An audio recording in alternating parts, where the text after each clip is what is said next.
তু কবলান তামুতু, মরার আগে একবার মরো। হাসিবু কবলান তুহাসাবু আলাইকুম, তোমার হিসাব নেওয়ার আগে তুমি একবার নিজের হিসাবটা করো না।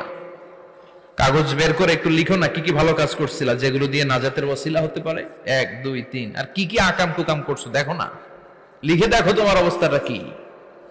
মরার আগে একবার মরো। মরার আগে খাটের মধ্যে শুয়ে শটান করে চোখ বন্ধ করে একবার মরার ভান করে দেখেন কেমন লাগে।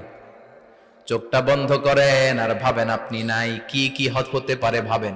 আপনার ছেলে মেয়েরা কান্না জুড়ে দিবে, আপনার প্রাণের স্ত্রী বিলাপ শুরু করে দিবে, বন্ধু বান্ধবের চিৎকার আর মাতম, স্থানীয় এলাকার মসজিদে ঘোষণা, অমুক এলাকার নিবাসী অমুক ভাই অমুকের ছেলে অমুক দুনিয়ায় নাই। সব আত্মীয়রা চলে আসবে, ফেসবুকে স্ট্যাটাস দেয়া হবে, সবাই সবাইকে জানাবে বিকাল 4টায় অমুক হাই স্কুল ময়দানে আপনার জানাজা।